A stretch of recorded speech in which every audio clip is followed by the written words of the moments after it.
महाराज जी, बिहार का चुनाव है, उस पर अगर आप कोई टिप्पणी करना चाहें तो क्या लग रहा है, नीतीश बाबू दोबारा रिपीट करेंगे? जिसको नींद आ रही है, जबकि आ रही है, उसको अगर हम गाड़ी की चाबी दे देंगे कि चलाओ, तो एक्सीडेंट की संभावना रहती है। देखिए, नीतीश जी का समय पूरा हो चुका है, अब उनको आराम करने की जरूरत है। लालू यादव के बेटे हैं तेजस्वी यादव, युवा हैं, यूथ है, उनके बारे में क्या सोच? तो बहुत सारे दूसरे भी हर पार्टी में युवा लोग हैं, उनको मौका देना चाहिए। आपने बीच में पूछा जी कि भारतीय जनता पार्टी हिंदू पार्टी अपने आप को कहती है, लेकिन हिंदुओं के लिए जो हिंदू भावना है उसको फुलफिल नहीं करता। केवल एक मामला उन्होंने उठाया है कि हम मुसलमान से नफरत करें। 13 करोड़ गाय काटी जाए प्रतिवर्ष, ये उन्होंने आंकड़ों से सिद्ध किया है। हिंदू राज में हो सकता है क्या है, ये बताइए। क्या 2029 तक नरेंद्र मोदी प्रधानमंत्री रहेंगे? ये तो किसी भविष्य वक्ता से पूछो, पर्ची वर्ची निकलवाओ। आपकी इच्छा क्या है?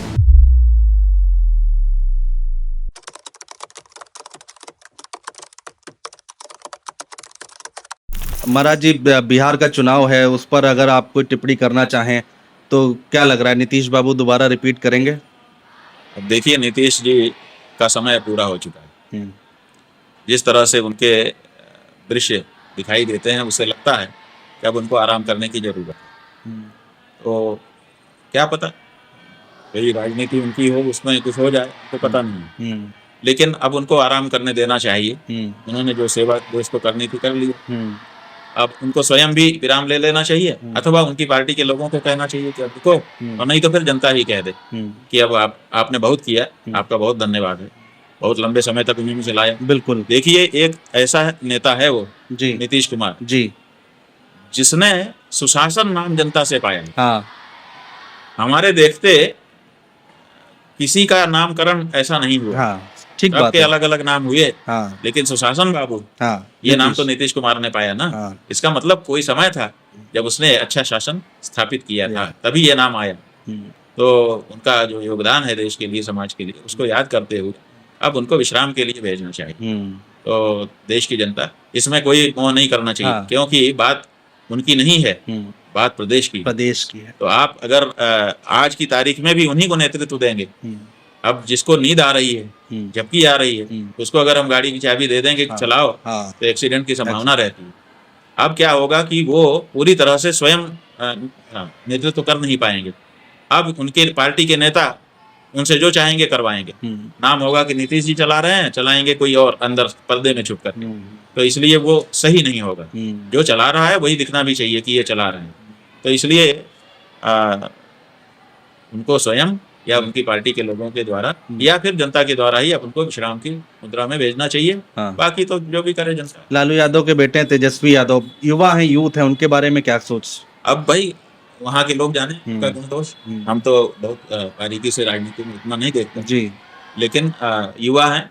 अब उनके अगर गुण हो तो उनको चुने की जनता, नहीं तो बहुत सारे दूसरे भी युवा, हर पार्टी में युवा लोग हैं, उनको मौका देना चाहिए। हमारा कहना 2027 के लिए कोई भविष्यवाणी करना चाहेंगे क्या चुनाव में? भाई, हमारा ये कहना है, जो हमारी अपनी बात है, हमने बहुत विचार करके ये पाया है कि अपने देश में आज की तिथि में दो चीजें स्पष्ट हैं जी। एक चीज ये स्पष्ट है कि अभी भी देश में सनातनी जनता सबसे ज्यादा है। बिल्कुल, हमने पूरे देश का भ्रमण किया है और हमने पाया है कुछ क्षेत्रों में जरूर सनातनियों की संख्या घट गई, लेकिन पूरे देश में अगर आफ्टर ऑल देखा जाए तो सनातन धर्म को मानने वाली जो जनता है वो अभी भी बहुसंख्यक है भारत में आज भी। अब जब वो बहुसंख्यक में है, ये एक तथ्य है, सत्य है, लेकिन इसी के साथ एक और तथ्य और सत्य है, वो ये है कि सनातनी बात को कहने वाला इस देश में कोई राजनीतिक दल ही नहीं। बताइए, जिस देश में बहुसंख्यक सनातनी है, उस देश में सनातनी विचारधारा को रिप्रेजेंट करने वाला कोई पॉलिटिकल कोई पार्टी ही नहीं, दल ही नहीं। महाराज जी, भारतीय जनता पार्टी हिंदू और हिंदुत्व की बात करती है। इसका मतलब यह है कि सनातनियों को राजनीति में अपनी उपस्थिति दर्ज करानी चाहिए। क्यों? अगर वो नहीं आएंगे तो उनकी बात कहने वाला कोई नहीं रहेगा, और उनकी बात नहीं कहने वाला कोई रहेगा तो धीरे धीरे उनके विरुद्ध सारे निर्णय कानून बनते चले जाएंगे और एक दिन वो ठगे से महसूस करेंगे। आपने बीच में पूछा जी कि भारतीय जनता पार्टी हिंदू पार्टी अपने आप को कहती है, लेकिन हिंदुओं के लिए जो हिंदू भावना है उसको फुलफिल नहीं करती। केवल एक मामला उन्होंने उठाया है कि हम मुसलमान से नफरत करेंगे, मुसलमानों को धूल चटा देंगे, मुसलमानों को हम ये कर देंगे, वो कर देंगे। लेकिन केवल मुसलमानों को धूल चटा देने भर से हिंदू उत्थान हो जाएगा? हिंदुओं को अपने लिए भी तो कुछ करना पड़ेगा। बिल्कुल। उनकी जो अपनी बात है उसके बारे में क्या है? उनकी अपनी बात है कि मंदिर नहीं तोड़ना चाहिए। भारतीय जनता पार्टी मंदिर पे मंदिर तोड़ती चली जाएगी, अब तक हजारों मंदिर तोड़ चुकी। उनके मन में बात है कि गौ हत्या नहीं होनी चाहिए, भारतीय जनता पार्टी उसको बढ़ावा देती चली जा रही है, गौमांस का निर्यात बढ़ा रही है और चीजें कर रही है। अभी एक कल फिल्म आई है, हम लोगों ने देखा, हम लोग समझ रहे थे कि 2-3 करोड़ रोज गौ हत्या होती है। उन्होंने सरकारी आंकड़ों से सिद्ध कर दिया है कि हर साल 13 करोड़ गायें काटी जा रही, 13 करोड़ गाय काटी जा रही प्रति वर्ष। ये उन्होंने आंकड़ों से सिद्ध किया है। तो ये किसके राज में हो रहा है? हिंदू राज में हो सकता है क्या? ये बताइए आप। बिल्कुल। तो इसका मतलब है कि भारतीय जनता पार्टी हिंदू पार्टी नहीं है, साफ है। और इसी तरह से गंगा के बारे में देख लीजिए, गंगा का प्रदूषण दूर करेंगे, गंगा में अविरल धारा करेंगे। अब गंगा में बांध प्रस्तावित कर दिए, गंगा में ऐसे नाव चला रहे हैं जिनमें मलमूत्र विसर्जन करने के लिए सुविधा है। ये कभी होता था गंगा में?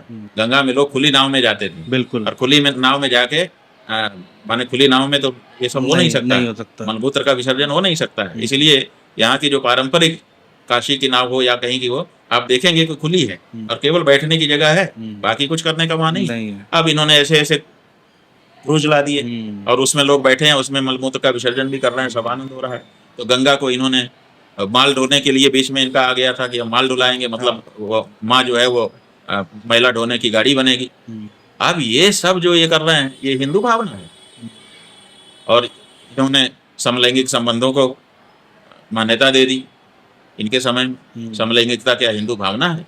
इन्होंने व्यभिचार का जो कानून बन गया कि एडल्ट जो पति पत्नी है, उसमें से पति अगर किसी स्त्री के साथ जा रहा हो तो पत्नी नहीं रोक सकती, पत्नी किसी पुरुष के साथ जा रही हो अगर स्वीकृति से तो पति नहीं रोक सकता।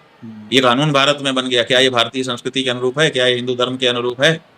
ऐसे जाने कितने और भी मुद्दे हैं। इन सब मुद्दों पर कसौटी पे कस के हम लोगों ने देख लिया कि ये नाम हिंदू इसका है, काम हिंदू नहीं है। इसलिए अगर हिंदुओं को, सनातनियों को राजनीति में अपना बल स्थापित करना है तो उनको सनातनी स्वर वाली राजनीतिक पार्टी लेके आना पड़ेगा। और वो जब जनता के सामने जाएगी तो फिर जनता उसको समझ के समर्थन करेगी, तब जाकर के हिंदू आकांक्षाओं की पूर्ति इस देश में होगी, अन्यथा नहीं हो पाएगी।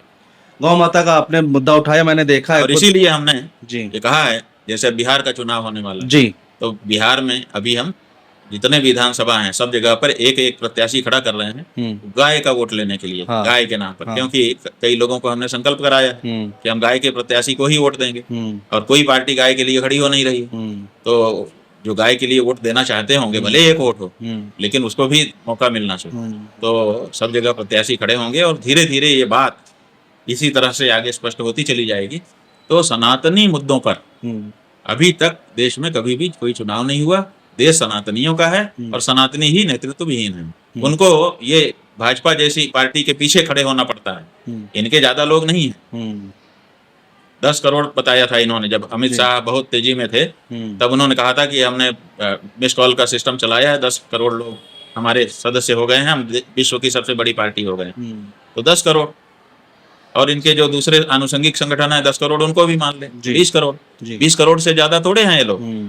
और हम जो पिछली जनगणना है उसमें भी 90 करोड़ है। बिल्कुल। तो 90 करोड़ में से 20 करोड़ अगर निकाल दें तो 70 करोड़ कौन है? 70 करोड़ सनातनी है। लेकिन उन सनातनियों का नेतृत्व तो नहीं है, इसलिए उनका वोट इन्हीं को मिल रहा है और ये उन्हीं के विरुद्ध कर रहे हैं, मनमाना कर रहे हैं।